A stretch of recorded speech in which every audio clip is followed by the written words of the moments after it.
All right.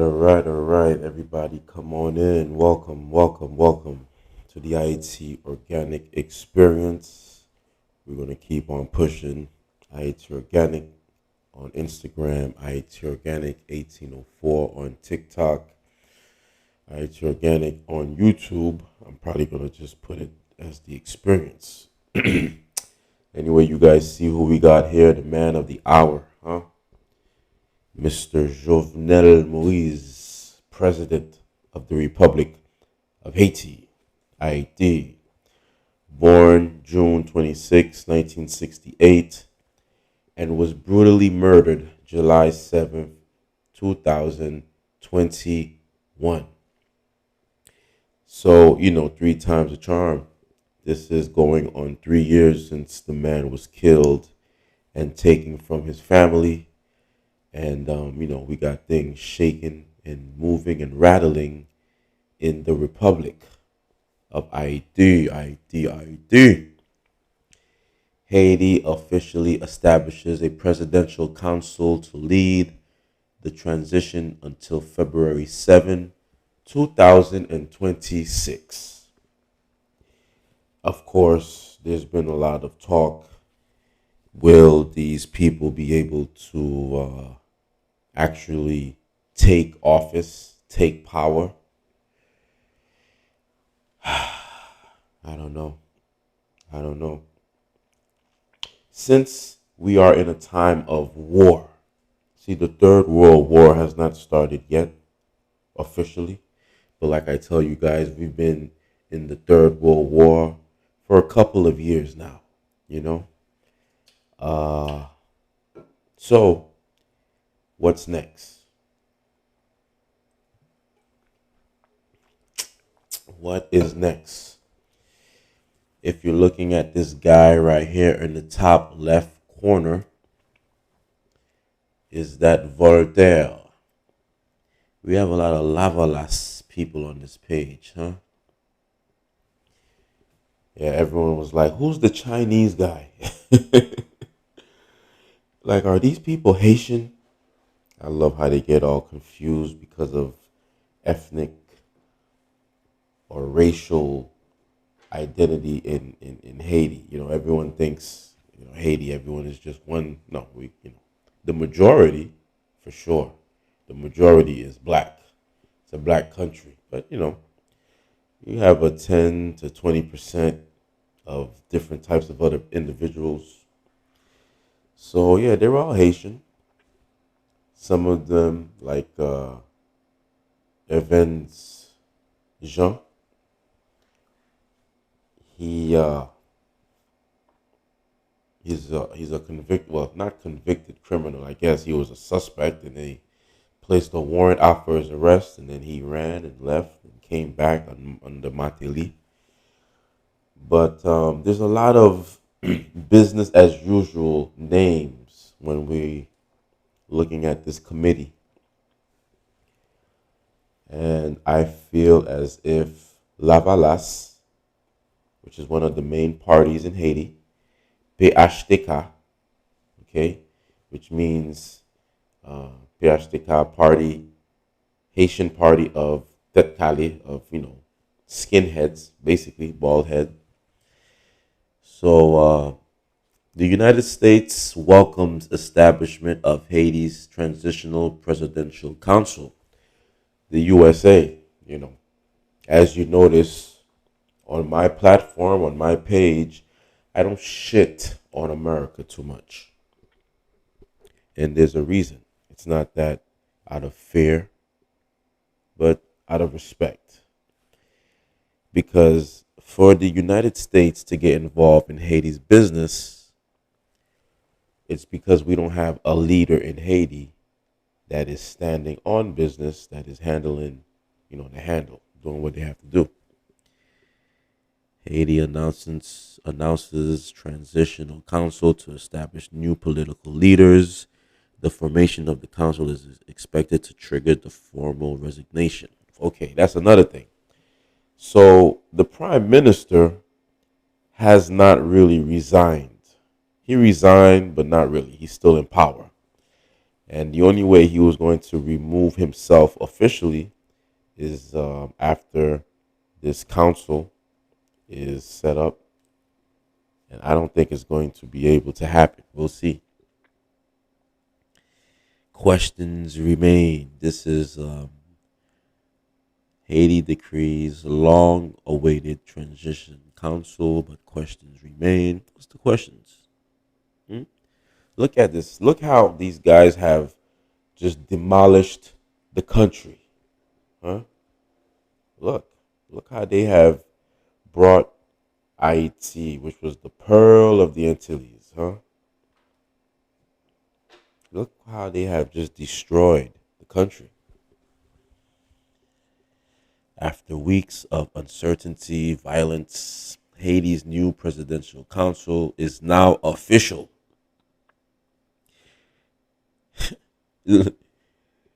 Yeah, it's official.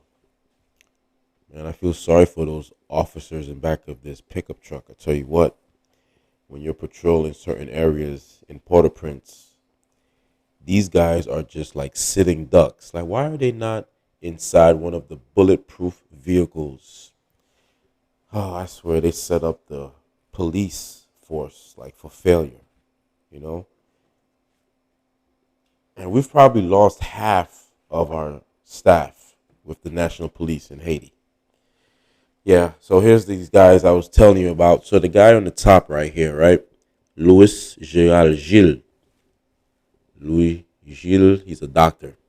And Fritz Jean. I think I made a mistake with his name. I said Evans. His name is Fritz Jean. So Fritz Jean, Louis Gérald Gilles, Edgar Leblanc, Leslie Voltaire. Who's this? Regine Abraham, probably General Abraham's daughter. But it's just business as usual, and that's the problem.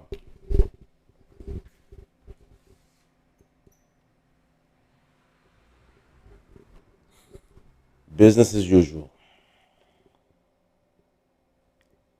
The Transitional Council has been created to choose Haiti's next prime minister and cabinet. The move is seen as the first step into bringing security into a troubled country. I mean, will there ever be any calmness? Because what happened is they are forcing this upon the people. Haiti's transitional government must take office amid gang warfare. Oh, the titles they choose. They choose these titles because part of the shock doctrine. They're just shaking people up a little bit. These gangs in Port-au-Prince, they have a lot of weapons, true, but the police, alongside the Haitian military, can destroy these little street gangs. But they don't want that. They want a country without a leader. They want to, if the people do choose a leader, they want to kill the leader. And they want to come in with puppets. Hmm? And of course, President Jovenel, he made his errors, and I don't want to, the man's dead right now, and I feel sorry for his wife and kids and family, so we're going to be respectful of President Moise. But I think he should have immediately removed all enemies, all threats. I mean, he knew who they were for the most part, but he was playing. You can't play with the enemy, man, because you'll get bitten, killed like him. So, as all of this violence is happening in Port-au-Prince, this created chaos with all of these characters like Barbecue, Jimmy Chaigier. Damn, Barbecue look like he need to take a bath. He looking terrible right now. He's gotten some international press. He's real famous. I tell you that. There's barbecue shirts and all this shit. But barbecue is not the the biggest gang lord or none of that. You know, our gang lords or our dons or the organizers of this chaos we never see. So I wanted to talk to you guys about Robert Alvarez. He deals with heavy politics in the Dominican Republic. You guys go ahead and Google Roberto Alvarez and his role in the Dominican Republic foreign relations and him just representing the Dominican government, working alongside President Luis Abinader. And he is saying that the violence in Haiti is going to spill over. It's going to spill over and it's going to hurt the Dominican Republic. It's going to hurt the economy of the people. It's going to hurt the people itself, right? Because for them, Haiti is a major, major issue for the growth of the Dominican Republic, right? And I'm not too much against what he's saying. I'm not too much against what the Dominicans, what they feel. You know, they feel like they need to protect their land and, yada, yada, yada, blah, blah, blah. And they have the right, you know. I myself have no interest in visiting the Dominican Republic, spending money in the Dominican Republic. I know people have bought homes and all types of stuff going on. And kudos for all of you who live in the Dominican Republic. If you are Haitian, hey, you have to do what you got to do. But we might need to get prepared with a conflict also with the Dominican Republic. People says no way, that would never happen, and maybe you're right. Roberto Alvarez, Dominican Republic, discusses the effect of Haiti's criminal gang turmoil amid rising gang violence in Haiti. Santo Domingo fears spillover effects with criminal gangs dominating most of Haiti's capital. The Dominican Republic faces human and security ramifications. Blah, blah, blah, blah, blah, blah, blah, blah, blah. You guys see it, man. Google, go do your research. I think all Haitians who are like myself, who speaks English, Haitian Americans or the ones that speak English, we need to prepare ourselves because we are in a time of war. Okay? This is the time. Of course, some people don't want it. They want peace. But before you get to peace, there must be bloodshed. And there will be bloodshed. That's a fact. So they are evacuating all of their diplomats out of Haiti. They're trying to see where this political turmoil that we have on our side, how far it's going to go. And when I listen to the Dominican media, they are studying us more than we are studying them. And that's a problem. That is a very, very, very big problem. Remember the Dominicans, they say it, man. They won their independence from us. Okay? We were the colonizers or the occupiers. And, they've done so much ever since, right?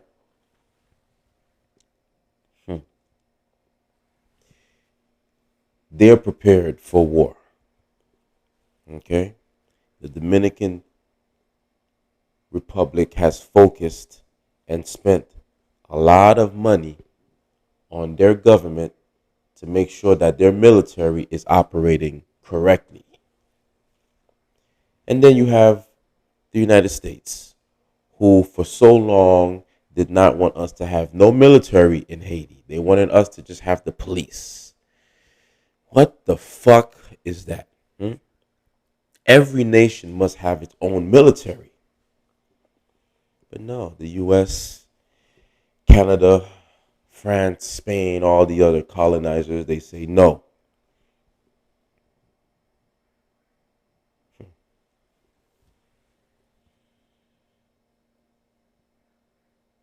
So now the Dominican military, they can basically go in and out.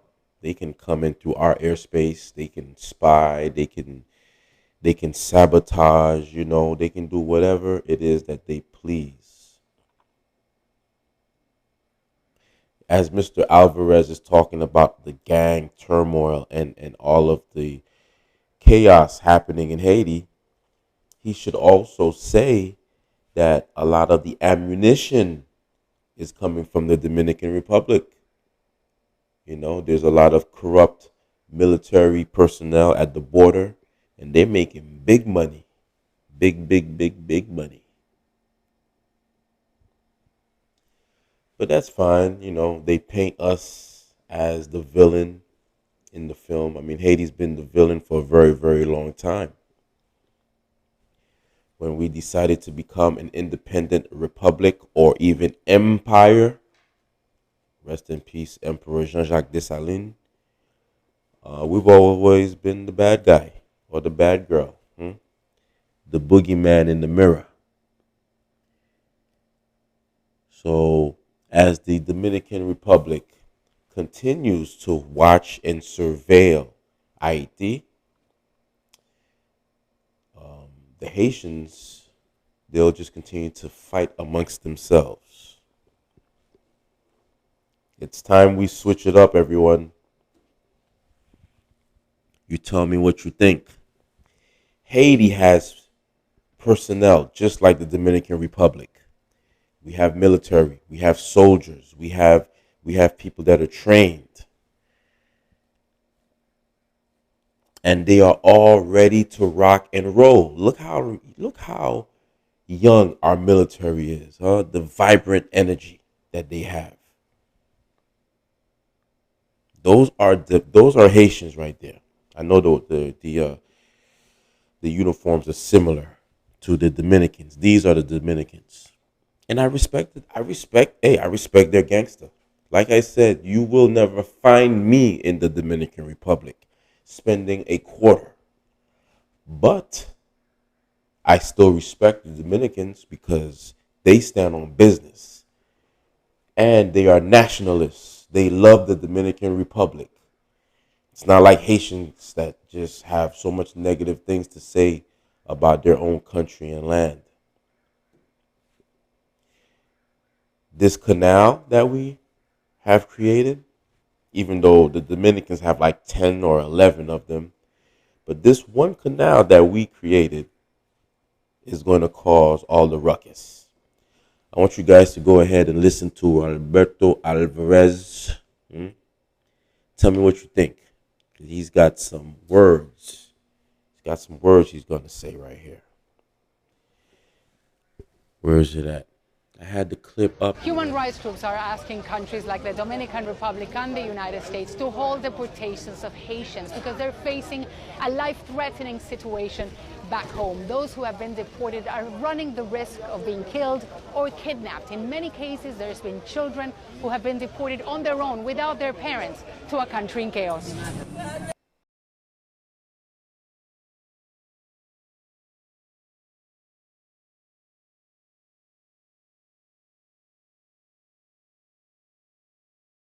I said, first of all, we were occupied by Haiti. We then were occupied by the United States twice in the 20th century. In 1916, we were occupied by the United States for 8 years, just like Haiti. We were occupied by the United States in 1965. First of all, Lucia, there are only two countries in Latin America that did not achieve their independence from Spain. That is Panama and the Dominican Republic. Our independence happened from Haiti. We declared what we call an ephemeral independence in 1821. And within a month or so, Haitians occupied our side of the island as well. So we were under Haitian occupation for 22 years, from 1822 until 1844, when we declared independence. But then, for the next 12 years, Haitian armies continued to invade the Dominican Republic, trying to recapture the country.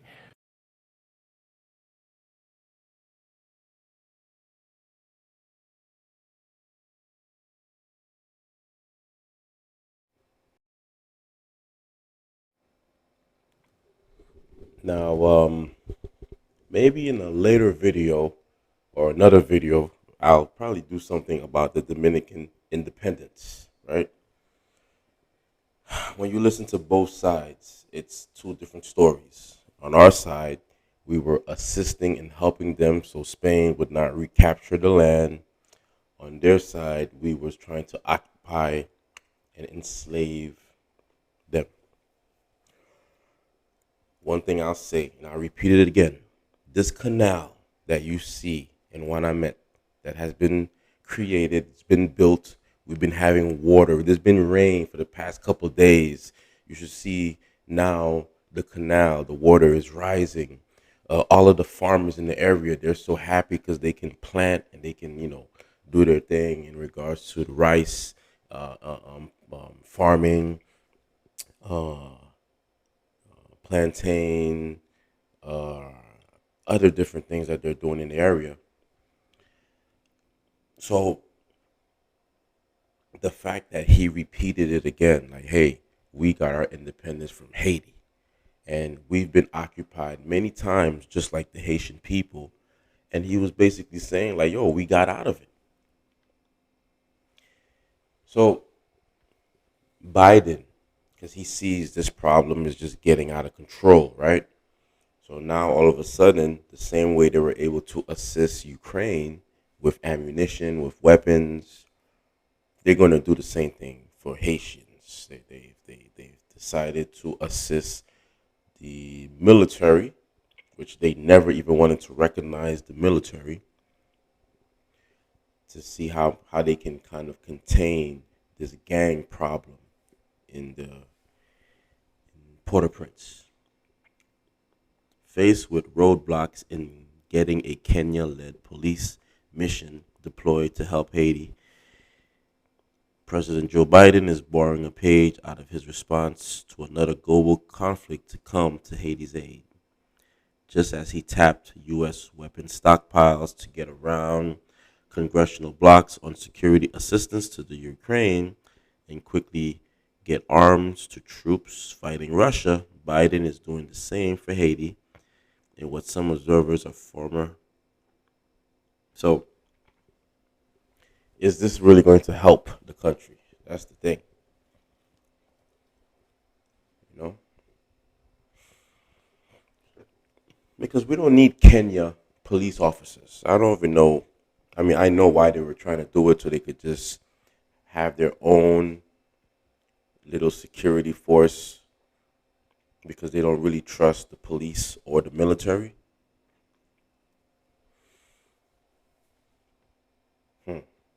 The United States, France, and Canada has already started to send special forces to secure the embassy, right? So both the United States embassy, the Canadian embassy, the French embassy, they're sending military personnel on the island.